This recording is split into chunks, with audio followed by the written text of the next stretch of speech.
무단 침입자! 경찰에 신고하겠다! 오늘로 237일째 제 친어머니는 저를 무단 침입자라고 부르며 경찰에 신고하겠다고 소리를 지르십니다. 여러분, 상상이나 가십니까? 세상에서 가장 사랑하는 사람이 매일 아침 당신을 처음 본 사람처럼 경계하고 심지어 범죄자 취급하며 날카로운 눈빛을 쏘아댄다면 과연 며칠이나 버틸 수 있을까요? 저는 이 지옥 같은 인사를 무려 5,688시간 동안 단 하루도 빠짐없이 반복했습니다. 알츠하이머 중등도. 의사는 제게 마음의 준비를 하라고 했지만 어머니의 입에서 나온 누구세요? 왜 남의 집에 함부로 들어와? 라는 말은 제 심장에 237개의 대못을 박았습니다. 매일 아침 문을 열 때마다 저는 아들이 아닌 낯선 남자로서 제 자신을 소개해야만 했습니다. 100일이 지나고 200일이 지나도 어머니의 기억은 0.1의 균열도 없었죠. 제 영혼은 이미 가루가 되어 흩어지기 직전이었습니다. 그런데 바로 어제인 238일째 되는 아침, 아무런 기대 없이 내민 낡은 사진 한 장에 어머니의 눈동자가 기괴할 정도로 선명하게 빛나기 시작하더니 제 평생 잊지 못할 단 한마디를 뱉으셨습니다. 237일의 절망을 단 15분 만에 경악스러운 기적으로 바꿔버린 어머니의 그 한마디는 무엇이었을까요? 그리고 어머니가 떠난 후 서랍 깊숙한 곳에서 발견된 제 심장을 멈추게 만든 수첩 속의 충격적인 진실은 대체 무엇일까요? 지금부터 그 소름 돋고도 가슴 시린 이야기를 공개합니다. 사람들은 흔히 치매를 예고 없이 찾아오는 도둑이라고 말합니다. 하지만 돌이켜보면 그 도둑은 아주 오래전부터 우리 집 담벼락을 기웃거리고 있었습니다. 단지 제가 그 신호를 놓아라는 비겁한 단어 뒤에 숨어 외면했을 뿐이죠. 저에게 어머니는 단순한 부모가 아니었습니다. 20년 전 아버지가 사고로 돌아가신 후 어머니는 시장 바닥에서 생선 비린내를 온몸에 묻혀가며 저를 키워내신 제 인생의 유일한 버팀목이자 신이었습니다. 그런 어머니가 제 이름을 잊고 저를 범죄자 취급하며 경찰을 부르는 237일간의 지옥이 시작되기 전 우리에게는 누구보다 찬란했던 황금기가 있었습니다. 어머니는 저를 위해 당신의 관절과 시력을 모두 시장 바닥에 쏟아부으셨습니다.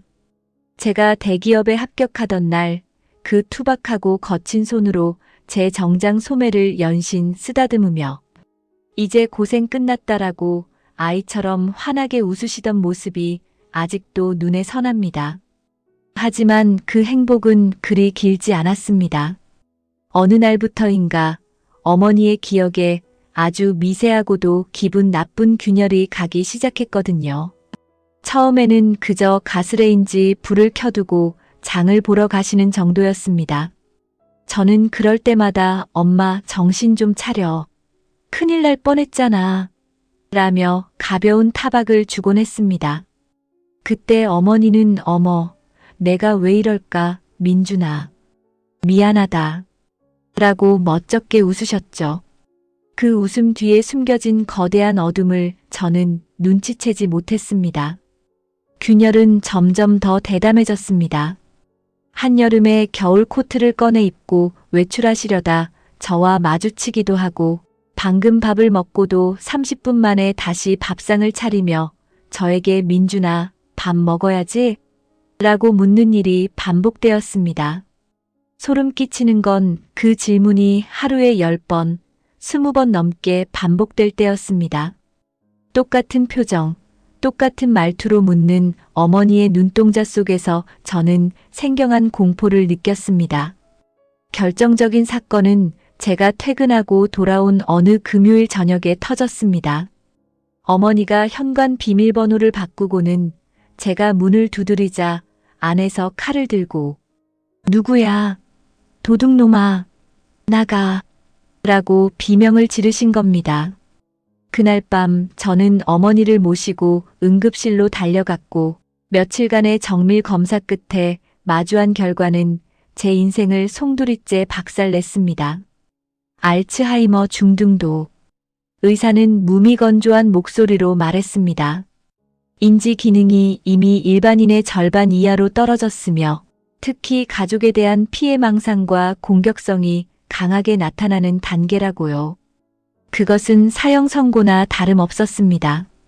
세상에서 저를 가장 사랑했던 여자가 이제 저를 세상에서 가장 위험한 침입자로 인식하기 시작했다는 통보였으니까요. 집으로 돌아오는 길, 어머니는 차 뒷좌석에서 창밖을 보며 멍하니 계셨습니다. 제가 엄마라고 나지막이 부르자 어머니는 소스라치게 놀라며 차 문고리를 움켜쥐셨습니다. 당신 누구야? 나를 어디로 데려가는 거야? 우리 민준이한테 연락해. 우리 아들 경찰이야. 라고 울부짖으시는데 핸들을 잡은 제 손이 사정없이 떨렸습니다. 엄마, 내가 민준이야. 내가 당신 아들이라고. 속으로 수천 번을 외쳤지만 이미 제 목동 소리는 어머니의 귀를 뚫지 못하고 차가운 공중에서 흩어질 뿐이었습니다. 그날 이후 평온했던 우리 집은 거대한 감옥이자 전쟁터로 변했습니다. 매일 아침 눈을 뜨는 것이 공포였습니다. 오늘은 또 어떤 표정으로 나를 밀어낼까? 오늘은 또 어떤 욕설로 내 가슴을 찢어놓을까? 237일이라는 긴 시간 동안 이어질 나 자신을 증명해야 하는 투쟁의 서막이 그렇게 잔인하게 올랐습니다. 저는 매일 아침 거울을 보며 무너져 내리는 마음을 다잡았습니다. 그리고 어머니의 방 문을 열 때마다 마치 처음 만난 사람처럼 친절하게 웃으며 저를 소개했습니다. 안녕하세요, 어머니. 저 민준이에요. 엄마 아들. 하지만 돌아오는 건 언제나 날카로운 비명과 경멸이 가득 담긴 눈빛뿐이었습니다. 어머니는 제가 차려드린 밥상에 침을 뱉기도 하고 제가 잠든 사이 제 방문을 밖에서 걸어 잠그기도 하셨습니다. 밤새도록 거실을 배회하며 도둑이야. 살려줘. 라고 소리를 지르시는 통에 이웃들의 항의가 빗발쳤고 결국 저는 회사에 휴직계를 내야만 했습니다. 제 커리어, 제 인간관계, 제 미래. 그 모든 것이 어머니라는 블랙홀 속으로 빨려 들어가 흔적도 없이 사라지고 있었습니다. 주변 사람들은 말했습니다. 시설에 보내라고, 너라도 살아야 하지 않겠냐고. 하지만 저는 그럴 수 없었습니다. 시장 바닥에서 제 입에 생선살을 발라 넣어주던 그 어머니를 기억을 잃었다는 이유로 차가운 요양원에 던져 넣을 순 없었습니다. 그렇게 230일이 지나고 235일이 지날 때쯤 제 영혼은 이미 가루가 되어 있었습니다. 거울 속에 저는 퀭한 눈의 생기를 잃은 죽지 못해 사는 망령과 같았습니다. 어머니는 이제 저를 보면 대놓고 침을 뱉거나 손톱으로 제 팔을 핥히기까지 하셨습니다. 이 징글징글한 놈, 왜 안 나가? 내 아들. 민준이는 언제 와? 라고 소리치시는 어머니의 발밑에 주저앉아 저는 소리 없이 울었습니다. 엄마, 제발. 단 한 번만이라도 나를 봐줘. 나 여기 있잖아. 하지만 기적은커녕 상황은 날마다 악화될 뿐이었고 저는 238일째가 되는 그날 아침 정말 마지막으로 딱 한 번만 더 시도해보고 모든 걸 놓아버리겠다는 극단적인 결심까지 하게 됩니다. 집안이 지옥이라면 집 밖은 차가운 얼음산이었습니다. 제가 어머니의 기억 속에서 지워진 것보다 더 비참했던 건 멀쩡히 제 이름을 부르던 주변 사람들이 저를 미친놈 취급하며 외면하기 시작한 것이었습니다. 237일간의 사투는 단순히 병과의 싸움이 아니라 인간의 바닥을 확인하는 과정이기도 했습니다. 가장 먼저 등을 돌린 건 다름 아닌 친척들이었습니다. 평소 아버지가 돌아가신 후 우리가 가족이다라며 이빠른 소리를 하던 큰아버지와 고모들은 어머니의 병세가 깊어지자마자 연락을 끊었습니다. 아니, 정확히는 제가 도움을 청할까봐 선수쳐서 저를 가해자로 만들었죠. 민준아, 내가 오죽 어머니를 들볶았으면 치매가 오셨겠니? 효도도 적당히 해라, 사람 잡지 말고. 고모가 툭 던진 그 한마디는 썩은 동아줄을 잡고 버티던 저를 벼랑 끝으로 밀어버렸습니다. 어머니의 망상은 갈수록 교묘하고 잔인해졌습니다. 한 번은 제가 퇴근하고 들어오자마자 어머니가 베란다로 달려가 동네가 떠나가라 소리를 지르셨습니다. 살려주세요. 저놈이 내 돈을 뺏으려고 해요. 나를 죽이려고 해요. 순식간에 몰려든 이웃들의 시선 속에서 저는 졸지에 어머니의 재산을 노리는 파렴치한 자식이 되어 있었습니다. 그들은 제가 어머니를 위해 쏟아부은 수천만 원의 병원비와 휴직으로 인한 수입 절벽은 보지 않았습니다. 그저 낯선 남자처럼 저를 대하며 비명을 지르는 노인의 목소리만을 진실로 믿고 저를 벌레 보듯 피했습니다. 편의점에 우유를 사러 가도 쓰레기를 버리러 나가도 등 뒤로 꽂히는 수군거림은 날카로운 화살이 되어 제 심장을 난도질했습니다. 직장 동료들도 예외는 아니었습니다. 휴직이 길어지자 처음에는 안쓰러워하던 그들도 점점 저를 팀에 민폐 끼치는 존재로 여기기 시작했습니다. 이민준 씨, 효심도 좋지만 회사 사정도 생각해야지. 언제까지 어머니 뒤치다꺼리만 할 거야? 팀장의 차가운 문자는 사직서를 쓰라는 압박보다 더 아팠습니다. 결국 저는 150일째 되던 날 10년 넘게 청춘을 바친 직장을 스스로 걸어 나왔습니다. 수중에 남은 건 쥐꼬리만 한 퇴직금과 매달 불어나는 어머니의 약가, 그리고 하루하루 말라가는 저의 영혼뿐이었습니다. 사회적으로 매장당하고 경제적으로 파산한 채 저는 오직 저를 괴물로 보는 어머니와 단둘이 그 좁은 아파트에 갇히게 된 것입니다. 어머니의 증상은 중등도의 정점을 찍고 있었습니다. 이제는 제가 차려드린 밥에 독이 들었다며 제 얼굴에 국그릇을 던지는 건 일상이었고, 밤마다 거실 가구들을 옮기며 누군가와 끊임없이 대화하셨습니다. 그 대화 상대는 돌아가신 아버지이기도 했고 어린 시절의 저이기도 했습니다. 정작 눈앞에 살아있는 저는 보지 못한 채 어머니는 허공을 향해 민준아, 학교 다녀왔니? 엄마가 맛있는 거 해놨어라며 한없이 다정한 미소를 지으셨습니다. 바로 옆에서 눈물로 범벅이 된 채 엄마, 나 여기 있어 라고 애원하는 저를 투명인간 취급하며 어머니는 과거의 유령들과 행복한 시간을 보내셨습니다. 그 기이한 풍경 속에서 저는 산채로 장례를 치르는 기분을 느껴야 했습니다. 더 가슴 아픈 건 가끔 찾아오는 아주 짧은 섬광 같은 인지의 순간들이었습니다. 어느 날 오후 멍하니 창밖을 보시던 어머니가 제 손을 아주 잠깐 잡으신 적이 있습니다. 저는 심장이 터질 것 같은 기대로 엄마, 나 기억나? 라고 물었죠. 하지만 어머니의 입에서 나온 말은 저를 다시 한번 죽였습니다. 학생, 미안한데 우리 아들 민준이한테 전화 좀 해줘. 오늘 비가 올 것 같은데 우산을 안 가져갔어. 당신의 기억 속 아들은 여전히 초등학생인 민준이었고 그 아이를 지키기 위해 눈앞에 성인 남자인 저에게 도움을 청하는 그 모순적인 사랑 앞에서 저는 짐승처럼 울부짖었습니다. 사랑하기 때문에 더 잔인한 병, 그것이 알츠하이머였습니다. 200일을 넘기면서 저는 점점 이성을 잃어갔습니다. 어머니가 잠들면 저는 화장실 바닥에 주저앉아 머리를 벽에 찌으며 소리 죽여 울었습니다. 제발 죽여주세요. 아니면 엄마를 데려가시든 저를 미치게 하시든 제발 끝내주세요. 신을 향한 기도는 어느덧 저주로 바뀌어 있었습니다.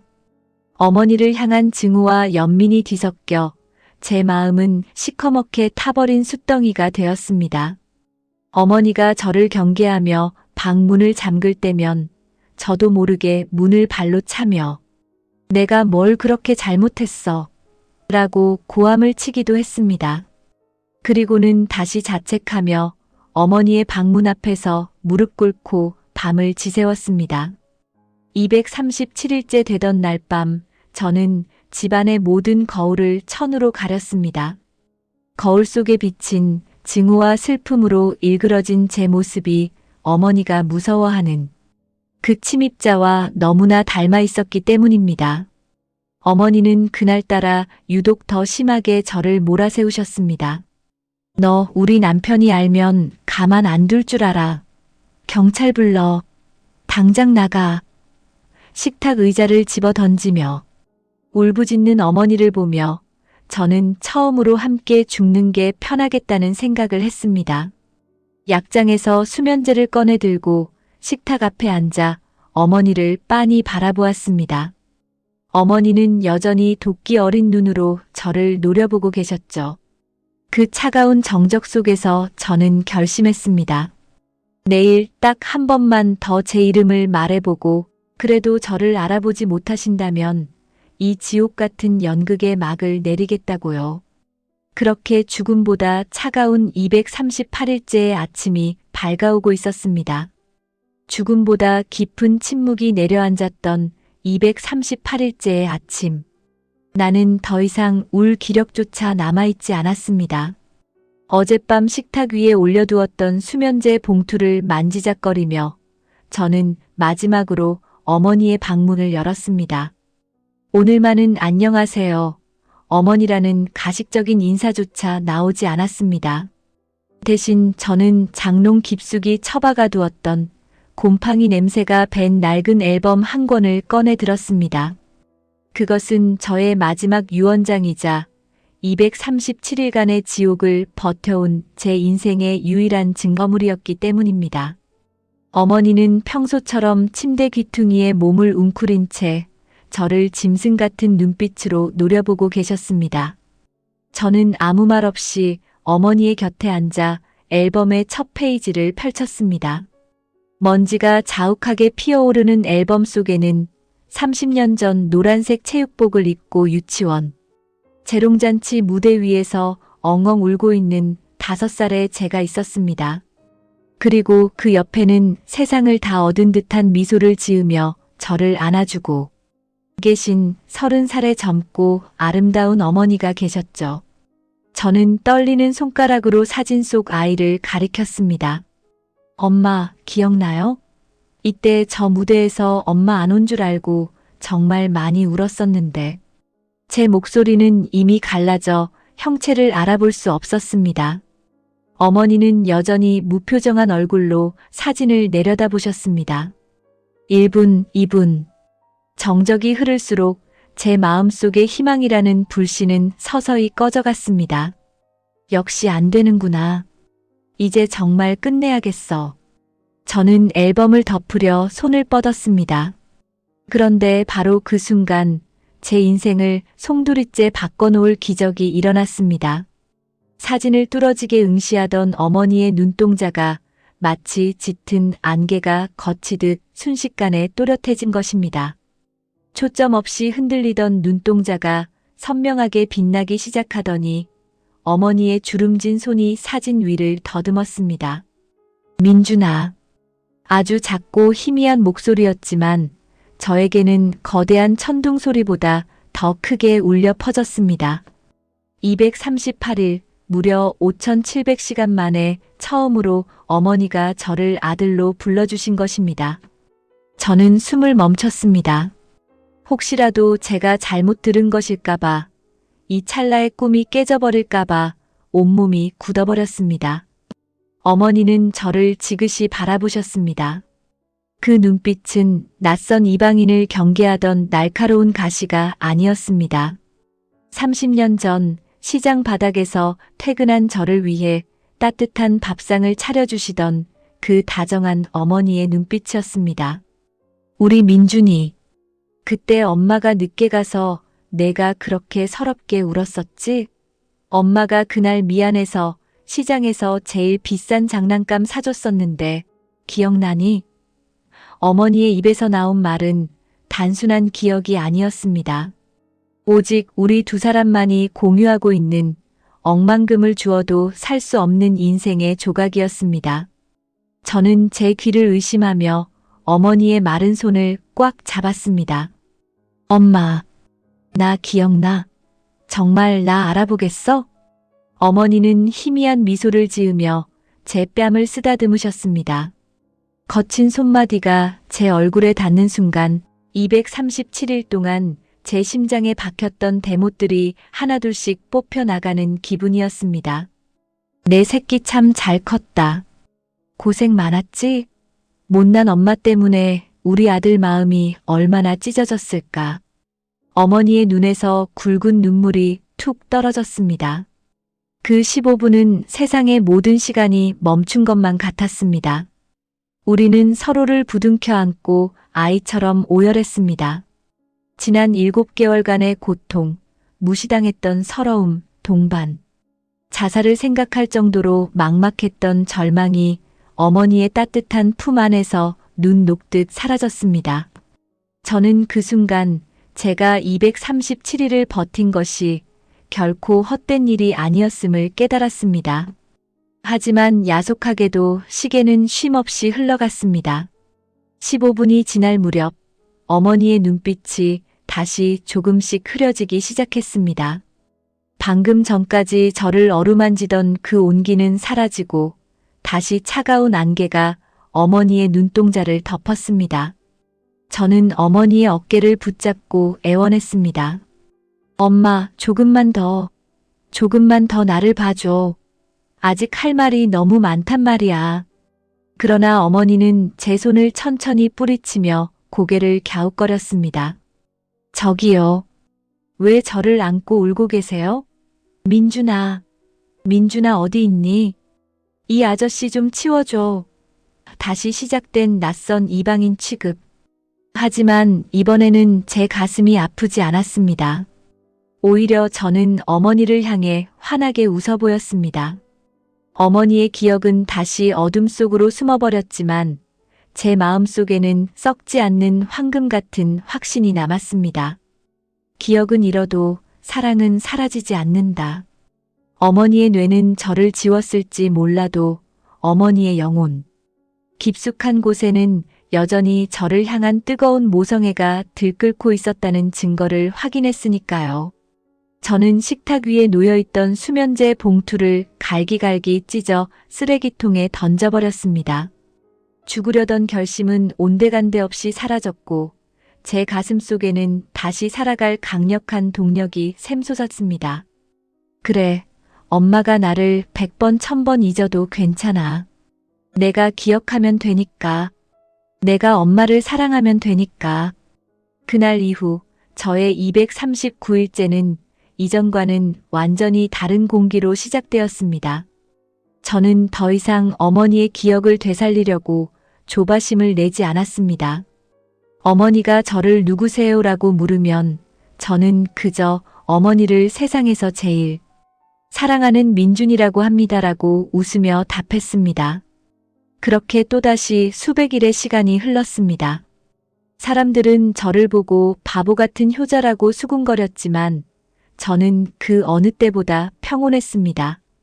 238일째의 그 15분이 제 인생의 모든 의문과 고통에 대한 완벽한 해답이 되어 주었기 때문입니다. 하지만 저는 그때까지도 몰랐습니다. 어머니가 떠나신 후 발견될 그 낡은 수첩 속에 제가 본 기적보다 훨씬 더 거대한 반전과 사이다 같은 진실이 숨겨져 있다는 사실을 말입니다. 238일째의 그 짧았던 15분은 제 인생의 가장 찬란한 보너스였습니다. 그날 이후 저는 어머니가 저를 알아보든 못 알아보든 상관하지 않았습니다. 어머니가 저를 학생이라 부르면 저는 기꺼이 친절한 학생이 되었고 아저씨라 부르면 듬직한 이웃집 남자가 되어 어머니의 곁을 지켰습니다. 그렇게 또다시 6개월이라는 시간이 흘렀습니다. 하지만 야속하게도 알츠하이머는 멈추지 않았습니다. 기억을 앗아가는 것으로 모자라 이제는 어머니의 육체마저 갉아먹기 시작했죠. 어머니는 점점 식사를 거부하셨고 기력이 쇠해져 침대 밖으로 나오시는 일조차 힘겨워하셨습니다. 저는 직장도 사회적 지위도 모두 포기한 채 오직 어머니의 마지막 길을 닦아드리는데 전념했습니다. 그런데 참 이상한 일이었습니다. 어머니의 병세가 깊어지고 임종이 가까워졌다는 소문이 돌자 그동안 연락 한 통 없던 친척들이 하나둘씩 집구석으로 기어들어 오기 시작한 겁니다. 특히 저를 폐류나 취급하며 동네에 소문을 냈던 고모와 큰아버지는 가증스럽게도 눈시울을 붉히며 나타났습니다. 그들의 목적은 명확했습니다. 평생 시장 바닥에서 고생하며 어머니가 일구어 놓은 이 작은 아파트와 얼마 되지 않는 보험금, 그리고 제가 퇴직금까지 털어넣은 수중의 돈이었습니다. 그들은 제 앞에서는 고생이 많다라고 위로하는 척하면서도 뒤에서는 저놈이 치매 놓인 돈을 이미 다 빼돌린 거 아니냐며 수군거렸습니다. 인간의 탈을 쓴 악마들의 민낯을 보는 것 같아 구역질이 났지만 저는 그들을 상대할 기력조차 없었습니다. 어느 고요한 일요일 오후 어머니는 마치 모든 일을 다 마친 분처럼 평화롭게 눈을 감으셨습니다. 유언 한마디, 마지막 눈맞춤조차 없었습니다. 그저 제가 잠시 물을 뜨러간 사이 마른 나뭇잎이 떨어지듯 그렇게 고요하게 떠나셨습니다. 장례식장은 눈물보다 탐욕이 더 가득했습니다. 고모는 제 손을 잡고 울면서도 민준아, 엄마가 남긴 수첩이나 통장은 내가 잘 챙겼니? 형제들끼리 나눠야지라고 속삭였습니다. 저는 그 역겨운 손을 뿌리치고 텅 빈 집으로 돌아왔습니다. 어머니의 온기가 사라진 집은 뼛속까지 시린 냉기만 가득했습니다. 저는 무너진 가슴을 부여잡고 어머니의 유품을 하나씩 정리하기 시작했습니다.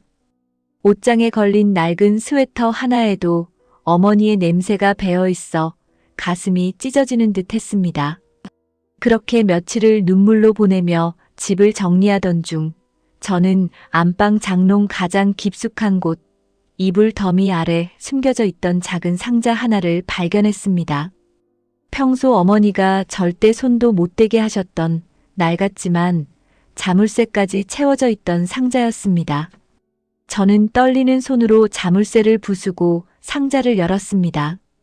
그 안에는 제가 유치원 때 썼던 삐뚤삐뚤한 편지들, 제가 처음 탄 월급으로 사들인 내복, 그리고 제가 대기업 합격했을 때 찍은 사진이 소중하게 보관되어 있었습니다. 그리고 그 맨 아래 낡은 가죽 수첩 한 권이 놓여 있었습니다. 수첩을 펼치는 제 손은 사정없이 떨렸습니다. 첫 페이지를 넘기자마자 저는 숨이 멎는 줄 알았습니다. 그곳에는 치매 판정을 받기 직전 어머니의 정갈한 글씨체로 적힌 글귀가 있었습니다. 민준아, 엄마는 요즘 자꾸 무섭다. 머릿속에 안개가 끼는 것 같아. 혹시라도 엄마가 너를 몰라보게 되면 그때는. 글씨는 뒤로 갈수록 떨림이 심해졌고 어떤 페이지는 눈물 자국에 번져 형체를 알아보기 힘들었습니다.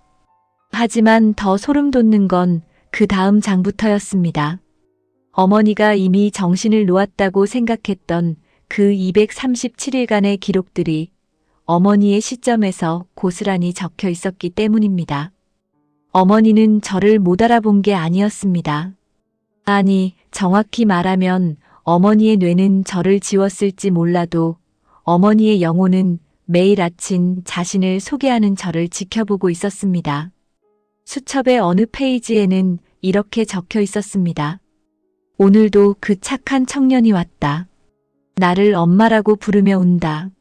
내 머리는 저 사람이 누구인지 모르겠다고 소리치는데 내 가슴은 저 사람만 보면 자꾸 미어진다. 저 청년이 바로 내 아들 민준이가 아닐까? 저는 수첩을 움켜쥐고 자리에 주저앉았습니다. 어머니는 기억의 감옥에 갇힌 채 매일같이 저와 함께 싸우고 계셨던 겁니다.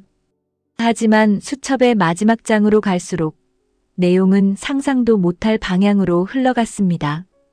거기에는 친척들의 가증스러운 방문 기록과 그들이 어머니가 정신이 혼미한 틈을 타 어떤 짓을 저질렀는지에 대한 소름 끼치는 진실이 적혀 있었습니다. 큰오빠가 왔다. 민준이 몰래 내 도장을 가져가려 했다.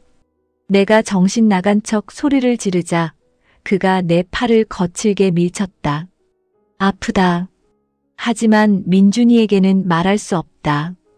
우리 아들이 나 때문에 이미 충분히 무너지고 있으니까. 저는 수첩 속의 그 문장을 읽는 순간 눈동자가 뒤집히는 듯한 분노를 느꼈습니다. 그들은 단순히 절 외면한 게 아니었습니다. 기억을 잃어가는 노인을 학대하고 재산을 가로채려 했던 겁니다. 저는 떨리는 손으로 수첩의 마지막 페이지를 넘겼습니다. 그리고 그곳에는 제가 238일째 되던 날 보여드렸던 그 사진에 대한 어머니의 마지막 고백이 적혀 있었습니다. 그것은 제가 알던 기적보다 훨씬 더 깊고 처절한 어머니의 의지였습니다. 그리고 그 밑에 적힌 짧은 문구 하나가 제 심장을 완전히 멈춰 세웠습니다. 민준아, 엄마가 마지막으로 준비한 선물이 있다. 너를 괴롭힌 그 사람들에게 엄마가 해줄 수 있는 마지막 복수다. 과연 어머니가 남긴 그 최후의 선물은 무엇이었을까요? 그리고 저는 왜 그 수첩을 들고 법정으로 향할 수밖에 없었을까요? 이제부터 어머니의 기억이 아닌 사랑이 설계한 소름 돋는 참교육이 시작됩니다. 그 수첩의 마지막 장을 덮었을 때 제 손은 분노로 인해 사시나무 떨듯 떨리고 있었습니다. 어머니는 기억을 잃어가는 공포 속에서도 당신이 사랑하는 아들을 위해 마지막 방어선을 구축하고 계셨던 겁니다. 그 방어선은 단순히 감정적인 호소가 아니었습니다. 시장 바닥에서 30년을 버텨온 노인 특유의 치밀함과 자식을 지키려는 모성애가 결합된 가장 완벽한 복수 설계도였습니다.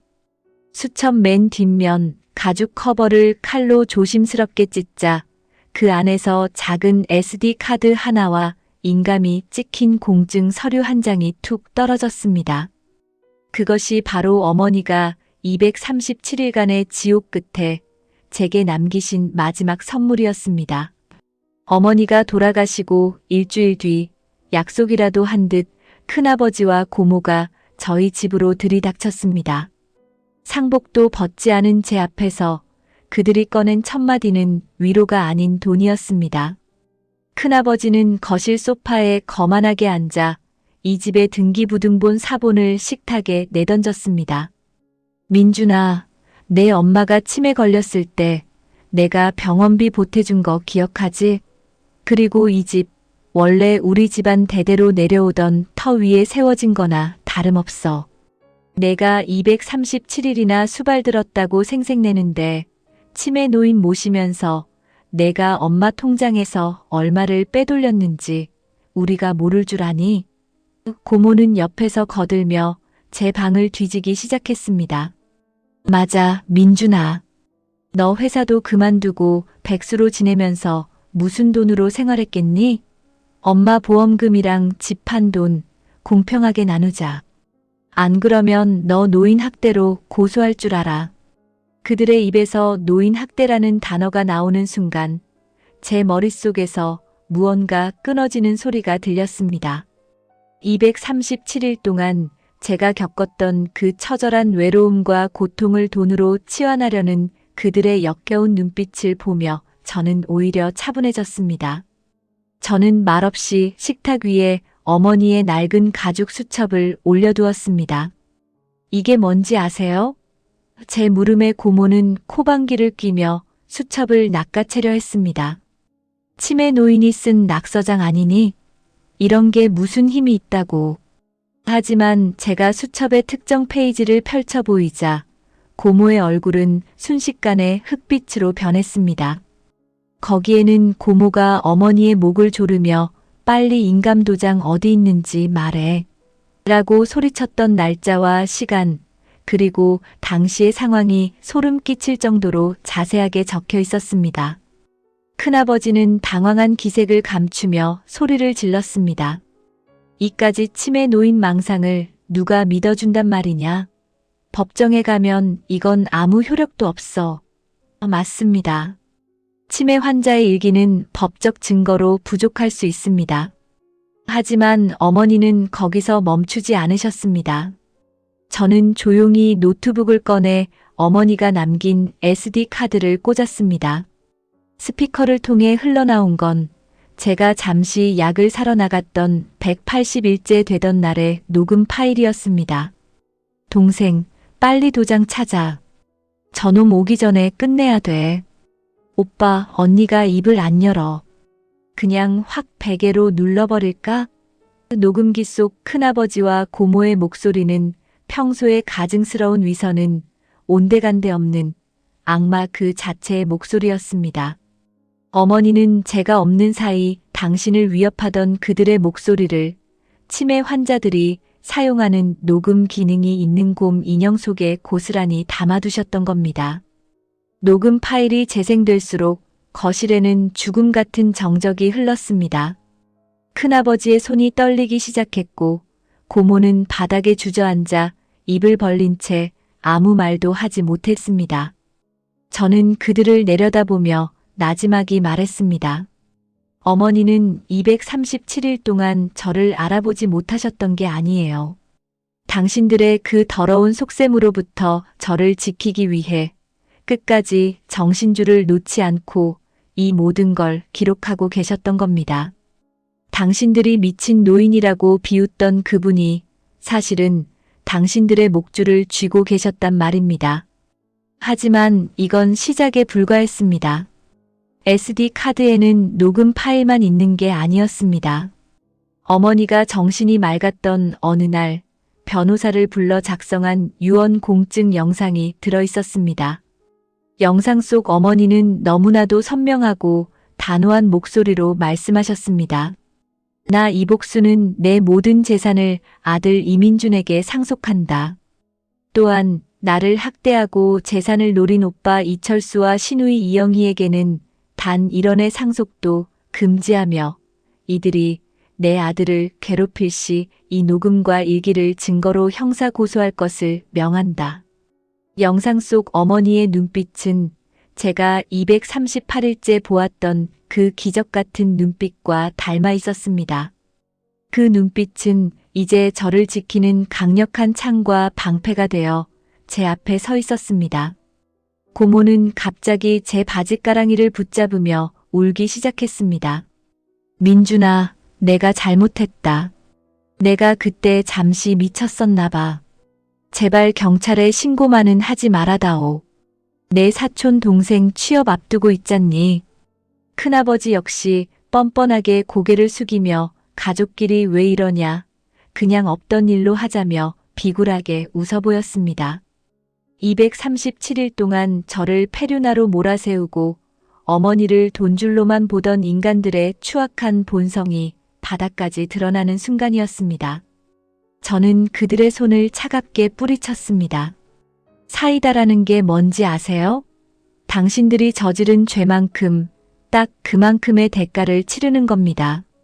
어머니가 남긴 이 선물은 단순히 돈을 지키기 위한 게 아니에요. 당신들을 무덤까지 끌고 갈 심판의 기록이죠. 저는 그날 저녁 어머니의 수첩과 SD 카드를 들고 경찰서로 향했습니다. 단순한 상속 분쟁이 아니었습니다. 존속 학대, 절도 미수, 협박. 제가 237일 동안 견뎌온 고통에 어머니의 복수가 더해지자 수사관조차 혀를 내두를 정도의 범죄 사실이 드러났습니다. 큰아버지와 고모는 그날로 긴급 체포되었습니다. 그들이 경찰차에 올라타며 저를 향해 퍼붓던 저주 섞인 욕설조차 저에게는 승전가처럼 들렸습니다. 하지만 진짜 통쾌한 반전은 그 다음 날 어머니의 수첩 맨 마지막 장 밑바닥에서 발견한 또 다른 이름 때문이었습니다. 그 이름은 제가 상상도 못했던 인물이었고 그가 어머니의 치매를 악화시킨 주범이라는 사실이 밝혀지면서 이야기는 걷잡을 수 없는 파국으로 치닫게 됩니다. 친척들이 수갑을 차고 끌려가는 뒷모습을 보며 저는 모든 지옥이 끝난 줄로만 알았습니다. 하지만 어머니의 수첩 맨 뒷장 덧대어진 종이를 뜯어냈을 때 나타난 이름 석자는 제 온몸의 피를 얼어붙게 만들었습니다. 박진만 원장. 바로 어머니의 치매를 진단하고 지난 200여일 동안 제가 가장 의지했던 주치의의 이름이었습니다. 수첩 속 어머니의 글씨는 분노로 인해 종이를 뚫을 듯 깊게 패여 있었습니다. 박 원장이 큰오빠랑 병원 뒷마당에서 속닥거리는 걸 봤다. 박 원장이 건넨 그 파란 알약을 먹고 나면 나는 내가 누구인지조차 기억나지 않는 깊은 늪으로 빠져든다. 그놈은 의사가 아니라 살인마였다. 저는 그 자리에서 주저앉아 구역질을 했습니다. 어머니가 치매 판정을 받은 날 차갑지만 명확하게 마음의 준비를 하라고 말하던 그의 냉정한 얼굴이 떠올랐습니다. 저는 그가 실력 있는 의사라 믿었고 그가 처방해준 약이 어머니를 위한 최선이라 믿으며 매일 아침 정성껏 그 약을 어머니의 입에 넣어드렸습니다. 그런데 그 약이 어머니의 기억을 치료하는 것이 아니라 오히려 뇌를 마비시켜 친척들이 재산을 가로채기 쉽게 만드는 독약이었다니요. 제가 제 손으로 어머니의 영혼을 죽이고 있었다는 사실에 저는 가슴을 쥐어뜯으며 오열했습니다. 하지만 슬퍼할 시간조차 사치였습니다. 저는 당장 약장에 남은 어머니의 약통을 들고 다른 대형 병원에 아는 선배를 찾아갔습니다. 성분 분석 결과는 가히 충격적이었습니다. 치매 증상을 완화하는 성분은 극소량이었고 대신 고용량의 강력한 신경 안정제와 인지 능력을 일시적으로 마비시키는 성분이 다량 함유되어 있었습니다. 정상인도 이 약을 지속적으로 복용하면 치매 환자와 다를 바 없는 상태가 될 정도의 독극물 조합이었습니다. 선배는 제게 물었습니다. 민준아, 이 약 처방한 사람 누구야? 이건 의료 행위가 아니라 범죄야. 사람을 산송장으로 만들려고 작정한 처방이라고. 분노가 머리끝까지 치밀어 올랐습니다. 저는 그 길로 박 원장의 병원으로 달려가려 했지만 문득 어머니의 수첩 속 마지막 문구가 저를 붙잡았습니다. 민준아, 놈들은 영악하다. 증거 없이는 절대 인정하지 않을 거다. 놈의 서랍 속 비밀 장부를 찾아라. 거기에 큰오빠와 거래한 내역이 있을 거다.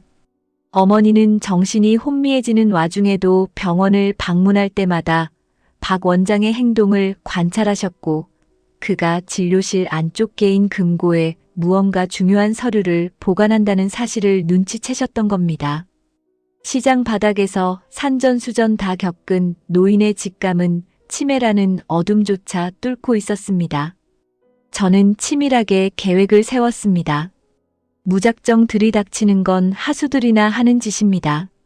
저는 먼저 박 원장에게 전화를 걸어 지독하게 비굴한 목소리로 연기를 시작했습니다. 원장님, 저희 어머니가 돌아가셨습니다. 그동안 감사했습니다. 상속 문제가 복잡해서 그런데 원장님이 써주신 진단서가 법적으로 큰 힘이 될 것 같습니다. 오늘 저녁에 조용히 뵙고 사례를 좀 하고 싶습니다. 돈 냄새를 맡은 하이에나는 의심 없이 미끼를 물었습니다. 그는 평소보다 훨씬 부드러운 목소리로 아이고, 상심이 크시겠네요. 저녁 8시에 제 진료실로 오세요. 라며 덫으로 발을 들였습니다.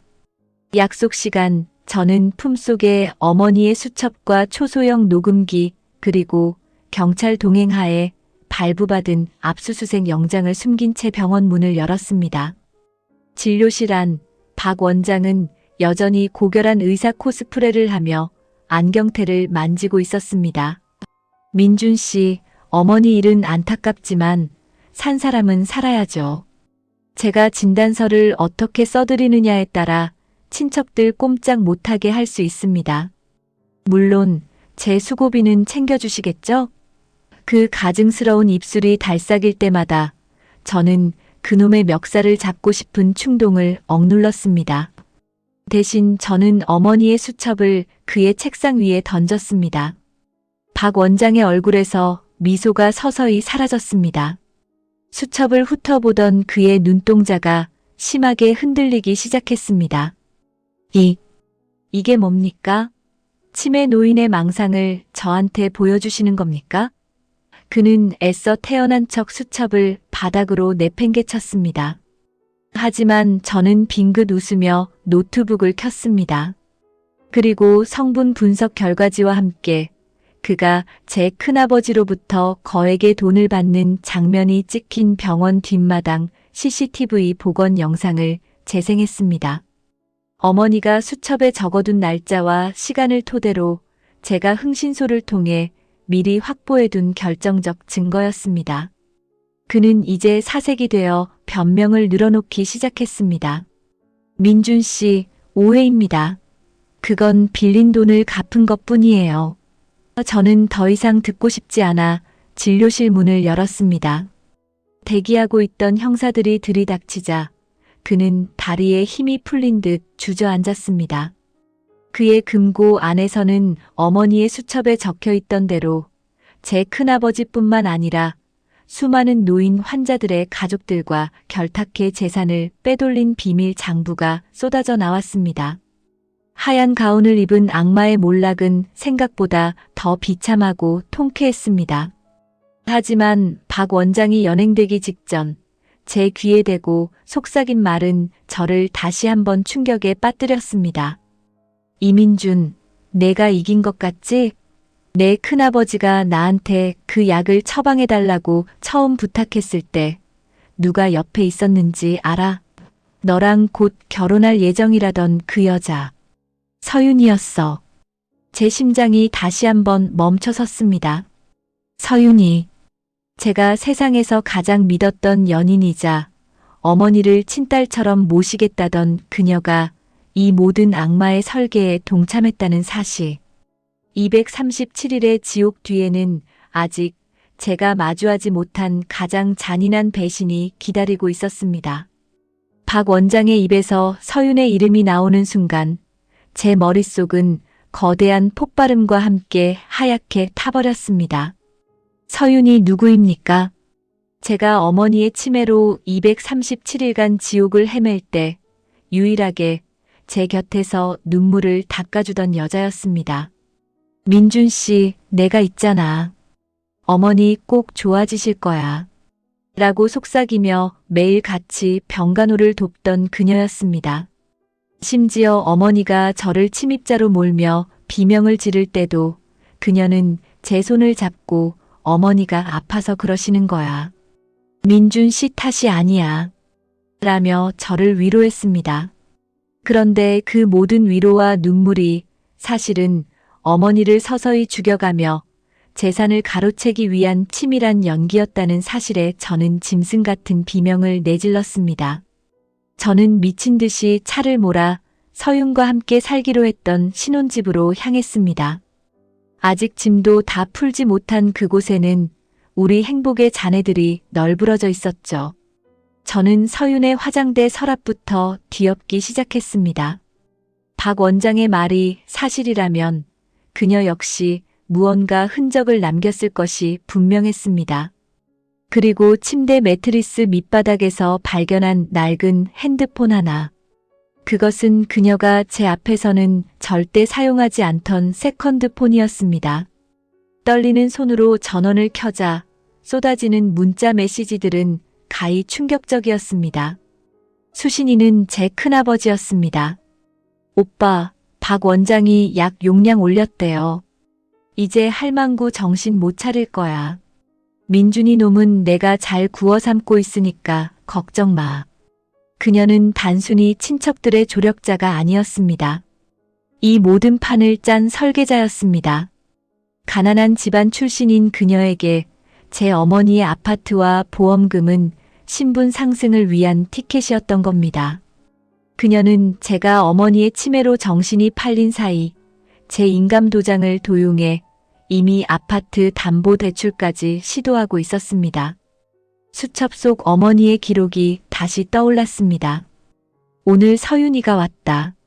나한테 웃으며 물을 줬는데 그 아이의 눈빛이 뱀처럼 차가웠다. 민준아, 저 아이를 믿지 마라. 어머니는 이미 본능적으로 알고 계셨던 겁니다. 당신의 아들을 잡아먹으려 드는 독사의 정체를요. 잠시 후 아무것도 모르는 서윤이 도어록 번호를 누르고 집으로 들어왔습니다. 평소처럼 상냥한 목소리로 민준 씨, 박 원장님 만나고 왔어? 어머니 일은 어떻게 됐대? 라며 가식적인 걱정을 쏟아냈습니다. 그 가증스러운 얼굴을 보는 순간 저는 그녀의 멱살을 잡고 싶은 충동을 억눌렀습니다. 대신 저는 식탁 위에 그녀의 세컨드폰을 올려두었습니다. 서윤의 얼굴은 단 1초 만에 핏기가 가시더니 잿빛으로 변했습니다. 이게 왜 여기 있어? 민준 씨, 오해야. 이건 그러니까. 그녀의 혀가 꼬이기 시작했고 저는 그녀의 말을 자르며 나지막이 의졸였습니다. 오해? 내가 내 어머니한테 먹인 그 독약이 오해라고? 아니면 우리 큰아버지랑 짜고 나를 페류나로 만들려던 게 오해냐? 서윤은 갑자기 표정을 싹 바꾸더니 차가운 미소를 지었습니다. 더 이상 연기가 필요 없다고 판단한 모양이었습니다. 그래, 알았으면 어쩔 건데? 이미 서류상으로는 내 큰아버지가 이 집 권리 절반을 넘겨받기로 했어. 내가 박 원장을 잡았어도 내 도장으로 찍힌 이 계약서들은 무효로 만들기 힘들걸. 너 같은 멍청한 효자놈 등쳐먹는 게 제일 쉽더라. 그녀의 입에서 나온 말은 칼날이 되어 제 가슴을 도려냈습니다. 237일간 제가 의지했던 유일한 안식처가 사실은 저를 파멸시키기 위한 덫이었다는 사실에 저는 자리에 주저앉아 헛웃음을 터뜨렸습니다. 하지만 그녀는 하나는 알고 둘은 몰랐습니다. 제가 237일 동안 단순히 울기만 한 건 아니라는 사실을요. 저는 조용히 노트북을 열어 실시간 위치 추적 화면을 보여주었습니다. 서윤아, 내가 우리 큰아버지랑 몰래 만났던 그 카페, 그리고 박 원장 진료실 뒷문에서 돈 받던 그 장면들. 내가 이미 다 체증해놨어. 어머니의 수첩이 나한테 길을 알려줬거든. 서윤의 눈동자가 흔적도 없이 흔들리기 시작했습니다. 저는 이어 말했습니다. 그리고 내가 도용한 내 인감도장? 그거 사실 가짜야.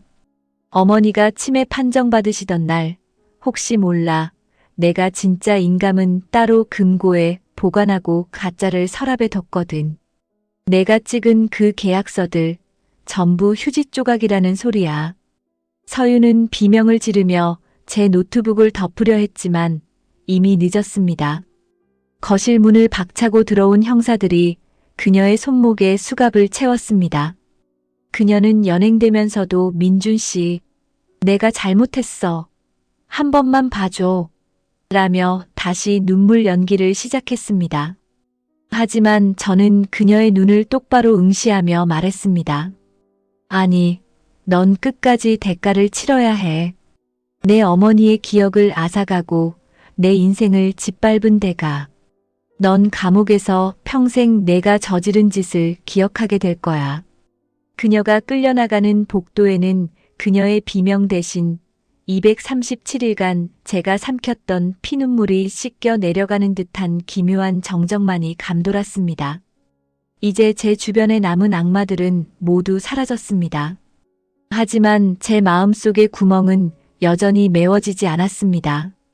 어머니의 49제가 다가오던 날, 저는 다시 한번 어머니의 수첩을 펼쳤습니다. 그런데 수첩의 맨 마지막, 제가 미처 확인하지 못한 숨겨진 칸이 하나 더 있었습니다.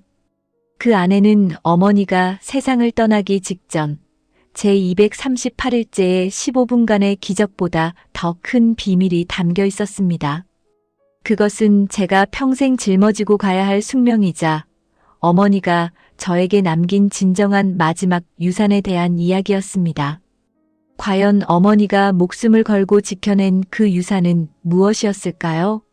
저는 왜 그 유산을 확인하고 다시 한번 길거리에 주저앉아 통곡할 수밖에 없었을까요? 악마들이 사라진 텅 빈 집은 무거울 정도로 고요했습니다.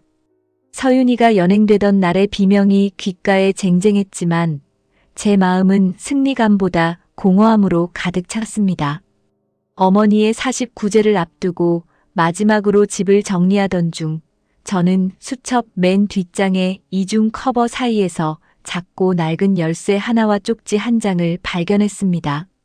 민준아, 시장 골목 낡은 금은방 옆 지하 보관소 402호로 가거라. 그것은 어머니가 제게 남긴 마지막 좌표였습니다. 저는 홀린 듯 그곳으로 향했습니다. 낡은 철문을 열고 들어선 그곳에는 지난 30년간 어머니가 시장 바닥에서 생선 비린내를 마셔가며 모은 진짜 유산이 잠들어 있었습니다. 그것은 엄청난 금괴나 현금이 아니었습니다. 수십 권에 달하는 낡은 가계부, 그리고 제 이름으로 된 10개의 통장이었습니다. 어머니는 제가 대기업에 들어가고 성공했을 때도 돈은 내가 알아서 관리야 말하며 제 월급의 절반을 가져가셨던 분이었습니다. 당시엔 서운하기도 했지만 알고 보니 어머니는 그 돈에 당신의 피땀을 더해 제가 언젠가 겪을지도 모를 불행에 대비한 생명줄을 만들고 계셨던 겁니다. 하지만 더 소름 돋는 진실은 통장과 함께 놓인 일기장에 있었습니다. 어머니는 치매 판정을 받기 훨씬 전부터 당신의 몸에 이상이 생겼음을 직감하고 계셨습니다. 민준아, 내 머릿속에 지우개가 생기고 있다는 걸 알았을 때 내가 가장 먼저 한 일은 무서워하는 것이 아니라 너를 지킬 방법을 찾는 것이었다. 일기장 첫 줄을 읽는 순간 제 무릎은 힘없이 꺾였습니다. 어머니는 친척들의 탐욕과 서윤이의 이중성을 이미 치매 초기부터 간파하고 계셨습니다. 그들이 제 재산을 노리고 접근한다는 것을 알았을 때 어머니는 당신의 병을 오히려 덫으로 이용하기로 결심하신 겁니다. 정신이 멀쩡할 때 모든 재산을 신탁기관에 묶어두고 제가 237일 동안 고군분투하는 과정을 통해 악당들이 스스로 정체를 드러내게 만든 것입니다. 어머니는 일기장에 이렇게 적으셨습니다. 내가 너를 못 알아보는 척할 때마다 내 가슴은 수만 갈래로 찢어졌다. 내가 내 앞에서 울 때마다 당장이라도 너를 껴안고 미안하다고 말하고 싶었다. 하지만 내가 여기서 멈추면 저뱀 같은 인간들이 너를 평생 괴롭힐 것이기에 나는 지옥을 견디기로 했다. 어머니는 당신의 존엄성을 포기하고 아들을 침입자로 몰아세우는 그 연기를 통해 악당들이 지금이 기회다 싶어 제 발로 증거의 그물 속으로 들어오게 설계하신 겁니다. 즉, 제가 보았던 그 238일째의 15분은 우연한 기적이 아니라 어머니가 온 정신을 쥐어짜서 만들어낸 마지막 작별 인사였습니다. 저는 보관소 바닥에 주저앉아 통곡했습니다. 저는 제가 어머니를 지켰다고 생각했습니다. 237일 동안 제가 효도를 했다고 자부했습니다. 하지만 아니었습니다. 어머니는 정신이 무너져가는 그 순간에도 아들이 세상에 홀로 남겨졌을 때 누구에게도 휘둘리지 않을 단단한 성벽을 쌓아주고 계셨던 겁니다. 통장들에 찍힌 입금 내역은 어머니가 돌아가시기 직전까지도 계속되었습니다. 당신은 기억을 잃어가는 와중에도 민준이 결혼 자금, 민준이 사업 미천이라는 글자를 삐뚤삐뚤하게 적어 넣으셨습니다. 그것은 단순한 돈이 아니라 어머니가 세상에서 가장 사랑하는 아들에게 남긴 썩지 않는 심장이었습니다. 더 놀라운 것은 어머니가 남긴 유산 중에 낡은 계약서 한 장이 더 있었다는 사실입니다. 그것은 제가 대학 시절 꿈꿨지만 돈 때문에 포기했던 작은 디자인 스튜디오 건물의 계약서였습니다. 어머니는 제가 지나가듯 했던 말을 잊지 않고 20년 전부터 조금씩 돈을 모아 그 건물을 제 이름으로 사두셨던 겁니다. 민준아, 엄마는 내가 누군가의 밑에서 눈치 보는 삶이 아니라 내가 하고 싶은 일을 하며 빛나길 바랐다. 이제 이 엄마가 없어도 너는 당당하게 내 세상을 살아가거라. 쪽지에 적힌 그 한마디에 저는 어머니의 사랑이 얼마나 깊고 치밀했는지 깨달았습니다. 하지만 여기서 이야기가 끝나면 시청자들이 아쉬워하겠죠? 어머니의 치밀함은 여기서 끝이 아니었습니다. 어머니는 당신을 학대한 친척들과 박 원장, 서윤이가 법망을 빠져나갈 구멍까지 미리 다 막아두셨습니다.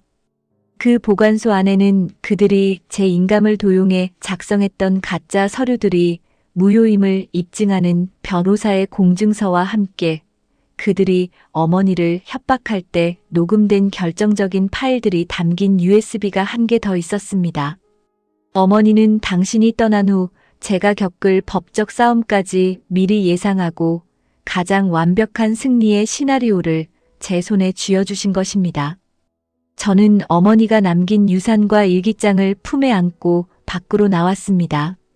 하늘은 눈이 시리도록 푸르렀고 시장 골목의 비린내는 그 어느 때보다 따스하게 느껴졌습니다. 이제 저는 더 이상 상처 입은 피해자가 아니었습니다. 어머니라는 거대한 거인의 어깨 위에 올라탄 세상에서 가장 강한 아들이 되었습니다. 저는 어머니의 일기장 마지막 페이지를 넘겼습니다.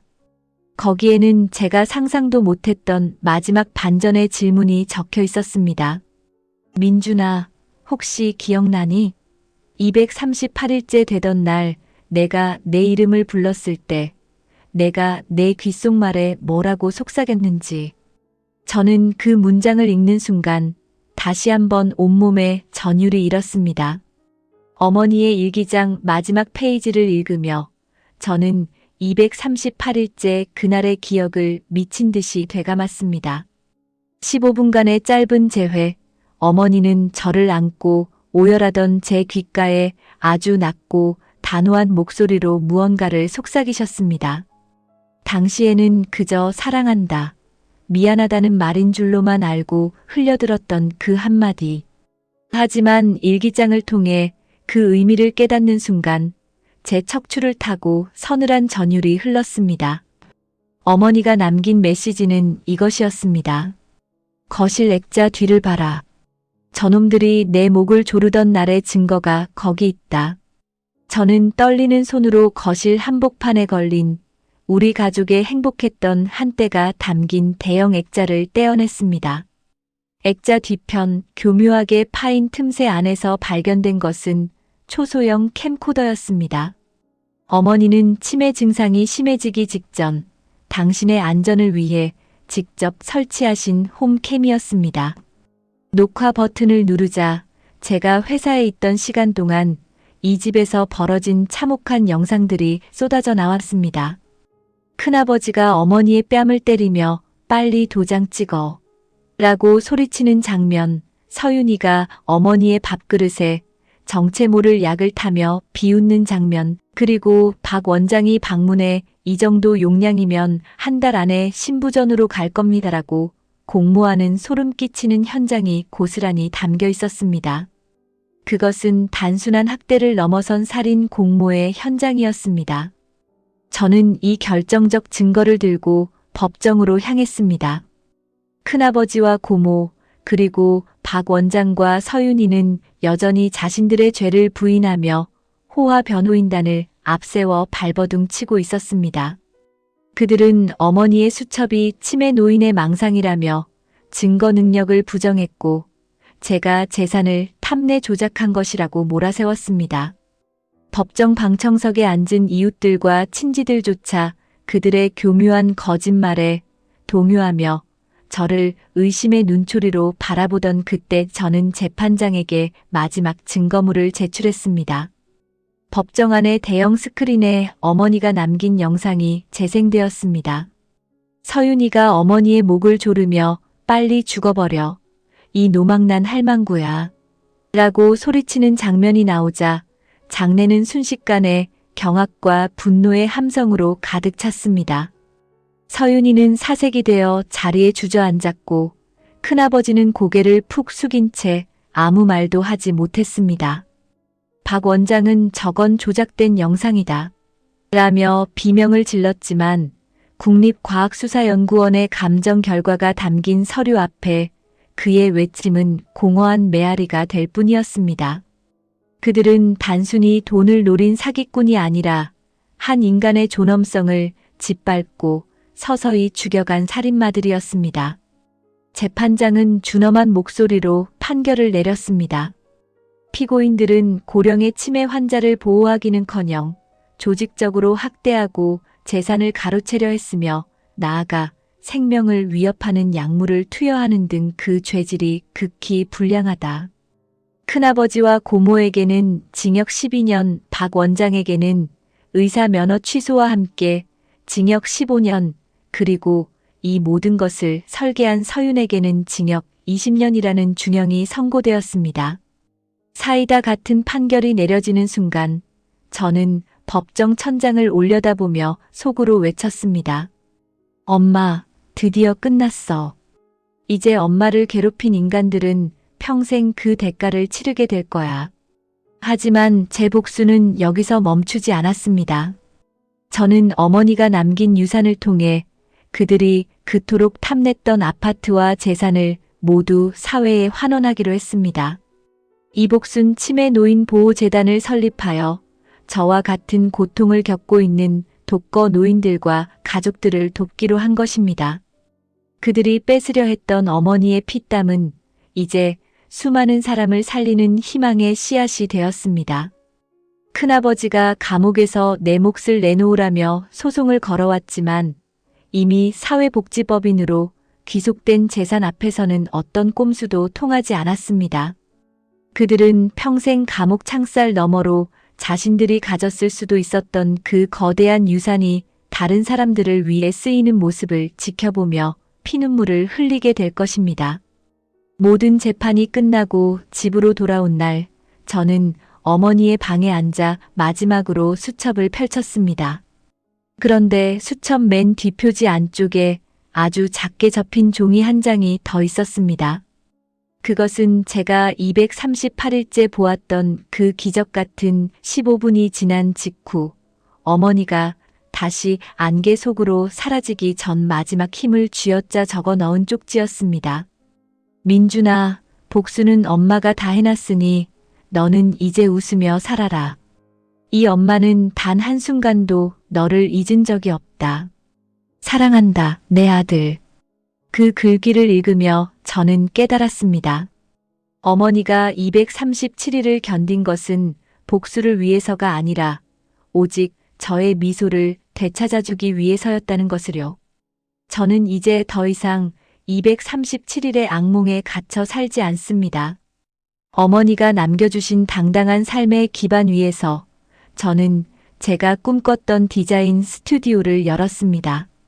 그리고 매일 아침 거울을 보며 인사합니다. 안녕하세요, 이민준입니다. 세상에서 가장 강한 어머니의 아들이죠. 이제 제 이야기는 슬픈 심파극이 아닌 한 인간이 위대한 사랑을 통해 어떻게 지옥을 건너왔는지에 대한 승전가가 되었습니다. 그리고 저는 압니다. 비록 어머니의 육신은 곁에 없지만 어머니의 그 치밀하고 따뜻한 사랑은 제 삶의 모든 순간에 기적이라는 이름으로 영원히 함께할 것이므려. 폭풍이 휩쓸고 간 자리에 남은 건 정막이 아니라 깊은 평화였습니다. 큰아버지와 고모, 박 원장과 서윤이까지 제 인생을 지옥으로 몰아넣었던 인간들이 모두 법의 심판을 받고 감옥으로 사라진 뒤 저는 비로소 어머니와 단둘이 남게 되었습니다. 비록 어머니는 이 세상에 계시지 않지만 집안 곳곳에 스며있는 어머니의 향기와 그 치밀했던 사랑의 흔적들은 저를 지탱하는 가장 강력한 뿌리가 되었습니다. 사람들은 묻습니다.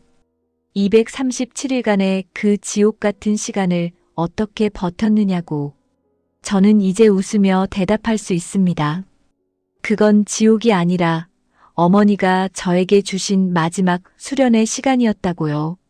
저는 어머니의 유산으로 설립한 이복순 재단의 개소식 날, 어머니의 낡은 가계부 한 권을 들고 단상에 올랐습니다.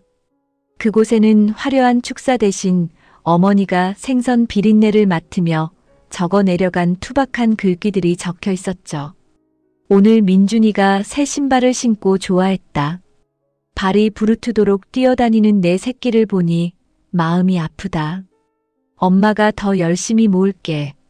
이 한 문장을 읽는 순간 식장에 모인 수많은 치매 환자 가족들은 약속이라도 한 듯 오열하기 시작했습니다. 기억은 사라져도 사랑은 결코 사라지지 않는다는 것.